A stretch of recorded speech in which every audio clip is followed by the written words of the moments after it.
Бисмиллах, ассаляму алейкум рахматуллахи баракатух. Бүгін біздің кезекті шығарылым. Бүгін сіздерге дұрыс бизнес ниша таңдау туралы айтып бергім келіп тұр. Себебі көп адамдар қазір осы ниша таңдаудан қателесіп жатады. Тіпті нөлден бастайтындар нишаның не екенін білмей жатады. Ниша дегеніміз ол сала. Ол профессия, біздің айналысатын дүниеміз. Мысалы, товар не бизнес деп жатамыз, қызмет, мысалға сен мұғалім болуы мүмкінсің, таргетолог болсаң, сен уже услуга сатуыңа болады деген сияқты. Осындай бір профессиялар ниша деп аталады. Ал дұрыс бизнес нишаны таңдау уже сіздің алғашқы кәсібіңіздің жүруіне алып келетін бір мүмкіндік болып табылады. Кәсіпкерлердің осы бизнестарының жүрмеуі, сатылымдарының болмауының өзі ең бастапқы қателескен ниша таңдаудан болып жатады. Дәл осы ниша таңдауда кететін қателіктер бұл ең бірінші нарықты зерттемеуі, сұраныс бар ма жоқ па оны білмеуі, өзіне ұнайтын саланы бастап алады да, мен алдыңғы видеода бөліскендей, бірақ ол ақша әкелмей жатуы мүмкін. Қаншалықты клиенттері дайын, қаншалықты өзіңнің қолыңнан келеді, немесе ол сала қаншалықты саған ұнайды. Тіпті бәсекелестікті қарамай, сұраныс бар ма жоқ па қарамай, кез келген нишаға кіріп кету, ол уже сіздің өзіңіздің құлдырауыңызға алып келеді. Яғни белгілі бір стратегиямен кіру керек қой бизнеске. Біз көп адамдармен байқаймын, келген кезде де продажа неге болмай жатады, потому что ол нарықты зерттемеген, өзі білмейтін, тіпті жасай алмайтын салаға осы жерде ақша көп деп айтты деп кіріп кетеді.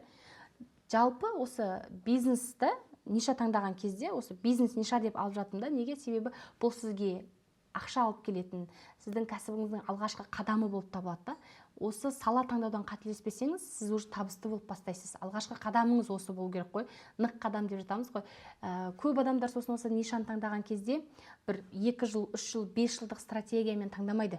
Қазір бар ма, қазір жасап жатыр ма, вот соған қарап таңдайды, ол өте дұрыс емес. Тіпті осы бизнес ниша таңдаудың өзінің критериялары бар да, мен соған тоқталғым келіп тұр. Негізгі 3 факторын айтып кетейін. Ол бірінші, сіз таңдап жатырған салада сұраныс бар ма?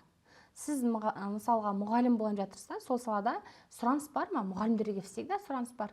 Мысалға таргетолог болайын жатырсыздар, оған сұраныс бар. TikTok маманы болайын жатырсың ба, оған да сұраныс бар. Кофейня ашайын жатсың ба, оған да сұраныс бар. Дәл осындай сұраныс бар ма анықтау керексің да. Одан кейін сол нишадағы қандай бәсекелестер нені жасап жатыр именно. Бәсекелестер сізге өзі бір бағыт бағдар береді да. Мысалы, біз көп нәрсені конкурент деп қабылдаймыз. Конкурент деп қабылдамауымыз керек, коллега деп қабылдап, сол адамдарды зерттеуіміз керек. Олай қалай жасап жатыр, нені ұстанып алған, қандай акция, скидка, жарнама, болмаса бір сату, маркетинг құралдарын пайдаланып жатыр, сол бәсекелестерімізге қарауымыз керек. Яғни коллегаларымызды зерттеуіміз керек. Одан кейін ең басты дүние ол қаржылай бізге тиімді ме? Яғни саған келетін шығысыңыз, кірісіңіз, таза маржаңыз. Кірістің барлығы, үлкен обороттың барлығы, кейбір мен кәсіпкерлерді білем, айтады типа, оборотым күшті Гүлзу ханым, 10 миллион, 15 миллион, 100 миллион, бірақ маржаға келетін болсақ, өте аз болып жатады. Неге? Себебі ол кісіде қаржылай сауаттылық жоқ. Қаржылай осы кәсіпке кірген кезде, ниша таңдаған кезде, осы критерийдің барлығын қарамаған. Сұранысы бар ма, манағы бәсекелестер не істеп жатыр, нелер, конкуренттер қалай жұмыс жасап жатыр, тіпті қаржылай моделін құрмаған. Бұл сіз кәсіп бастаған кезде вложениең болуы ол заңды. Сен егер оны көбірек сатылғанын қарасаң, көбірек айтылғанын, көбірек адамда тұтынғанын қалайтын болсаң, демек сен вложение жасауға дайын болу керексің. Ол қандай вложение болуы мүмкін? Ол мүмкін тіпті SMM-чик алуың, мүмкін сен осындай бір локацияларда видеоны түсіруің, онда монтаж жасайтын майблогердің болуы, немесе бір солы көп адамдарға көрсету үшін таргет қосуың, таргет толыққа бөлек төлейсің, таргеттің бюджеті бөлек деген сияқты осындай сіздің шығындарыңыздың барлығы жазылу керек. Одан кейін сізге түсетін общий сумма, мысалы бір товарды алдыңыз, сізге себестоимості өзіндік құны 2000-ға келді, сен оны 5000-ға сатайын жатырсың да. Көбісі ойлайды, бірге бір қосып болды деп. Бірақ сен ол жерде складыңның арендасын, сотрудниктің жалақысын, отправкаға кететін расходтар, пакет, пупырки, картон, мысалы товарный бизнес болса да, ал егер инфо өнім болатын болса, кураторға берілетін жалақыңызды, менеджерлардың ақысын деген сияқтылардың барлығы нақты тиянақты жазылу керек. Осы жерден сіз басты 3 критерийға қарап, өзіңіз бір саланы таңдайтын болсаңыз, сіз қателеспейсіз. Тіпті қазір салаңыз таңдалған болса да, сіз осы 3 критерийға мән беріңізші. Сонда сіздің саудаңыз, сіздің кәсібіңіз, сіздің қызметіңіз, инфо-өніміңіз сатылмай қалуы мүмкін емес. Ал енді осы нақты бизнес ниша таңдаудағы бір 5 қадамды бөліскім келіп тұр. Бүгін бірінші қадам бұл өзіңізге сұрақ қойыңыз. Мен алдыңғы видеода айтып кеткендей, бұл саланы сіз жақсы көресіз ба? Бұл салада қаншалықты ақша бар? Сіз жақсы көріп қолыңыздан келгенмен ол салада ақша жоқ болса, кешірерсіз, ол саламен сіз ұзаққа бара алмайсыз. Бұл бірінші қадам. Ал екінші қадам нарыққа зерттеу жасаңыз, яғни анализ жасауыңыз керек.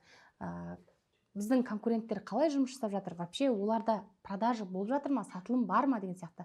Конкуренттер, бәсекелестер біздің коллегаларымыз деп аламын мен көбіне енді. Сол саланың мамандары, сіз таңдаған нишадағы мамандарды зерттеу керексіз. Клиенттердің не іздеп жатқанын білу керексіз. Жалпы нарық не сұрап жатыр? Мысалға қазір көктем келді. Сырт киімдердің, жеңіл сырт киімдер сұраныста болып жатса, сіз барып шуба сатып жатпайсыз ғой. Дәл осы сияқты таңдаған нишаңызға байланысты нарықта сұранысты анықтайсыз.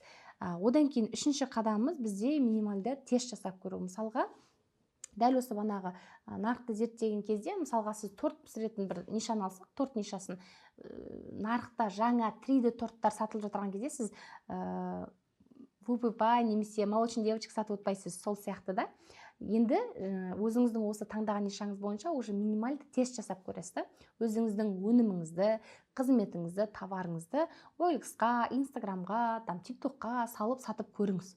Клиенттердің кері байланысын көріңіз. Оларға ұнап жатыр ма, немесе қай жері ұнамай тұр? Мысалға торт кішкене төмендеу, немесе сливки көптеу деген дүниелерге мән бересіз. Клиенттің кері байланысы өте маңызды.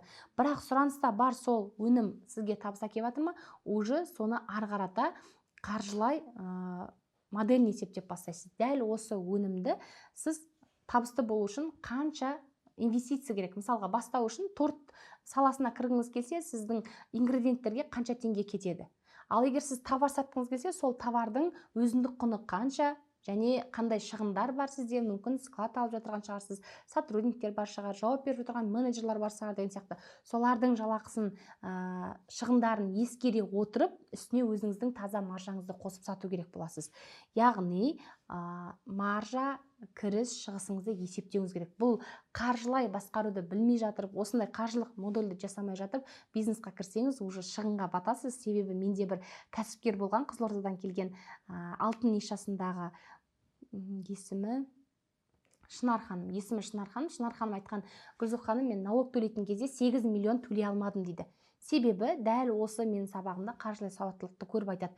350 мыңға комплектілерді рассрочкамен сата берген. Рассрочканың бағасын, проценті бар Каспийдің, және налогты шегеріп тастаған кезде ол комплектілері себестоимостьтан төмен сатылған ғой.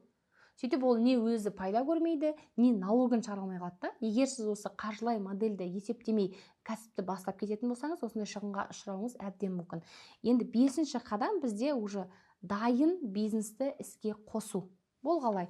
Дайын уже нишаның стратегиясымен жұмыс жасап бастайсыз. Нарықты зерттеп көрдіңіз, тест жасап көрдіңіз, қаржылай моделі барлығы дайын тұр. Енді сізге дайын стратегиямен әрекет ету қалып тұр да. Бірақ көбіне осы бизнесті іске қосқан кезде қатты бір акцент қоятын жер деп айтайықшы, маркетинг болмақ. Яғни тек қана біз ашылдық деп немесе OLX-қа, Instagram-ға, TikTok-қа салып қана қоймай, соның жақсы бір қырларын көрсетуге, әртүрлі өзіңнің аудиторияңды қызықтыратын съемкалар жасауға, әртүрлі өнімнің қырларын, құндылықтарын жеткізуге тырысуға, тіпті болмаса клиентіңді көбейту үшін енді әртүрлі инструменттерді қолданып көруге кеңес беремін. Дәл осы 5 қадамды жасайтын болсаңыз, сіз тіпті нөлден де кәсіп бастап кете аласыз, немесе қазіргі бар жасап жатырған нишаңызда өзіңіздің қай жерден қателік кетіп тұр, сол жеріңізді белгілеп алып, осы қадамдармен жұмыс жасауға кеңес беремін.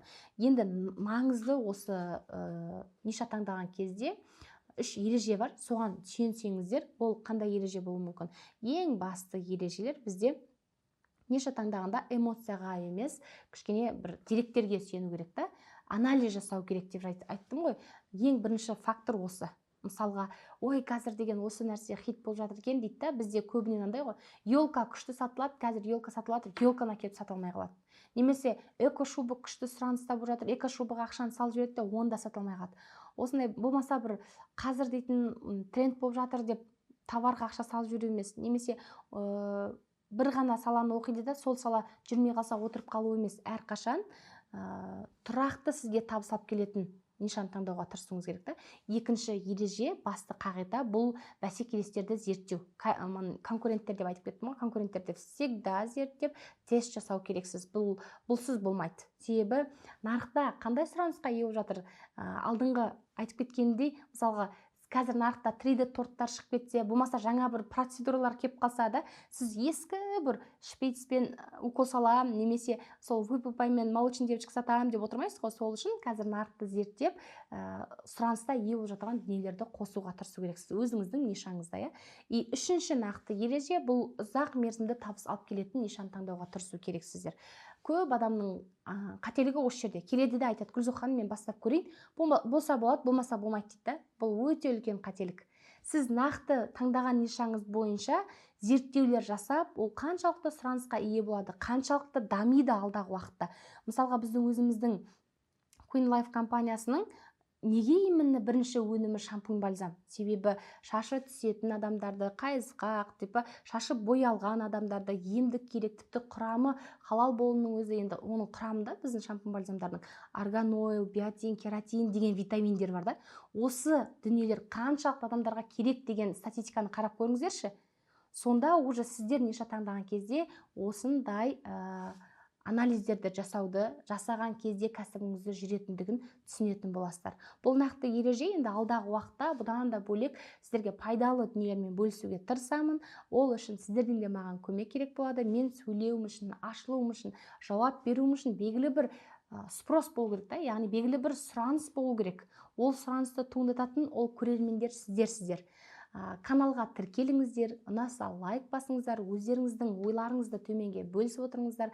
Сізде қандай сұрақтарыңыз бар, жазыңыздар, келесіде сол сұрақтарға жауап беруге тырысамыз. Біздің каналымыздың спонсоры Queen Life компаниясынан активны болған, өзінің инсайттарын осы төменге комментария жазған жандардың арасында 3 жанға сыйлық сыйлайтын боламыз. Ұтып алу шарттары: каналға тіркелу, лайк басу және өзіңіздің ойыңызды комментарияға жазып кету.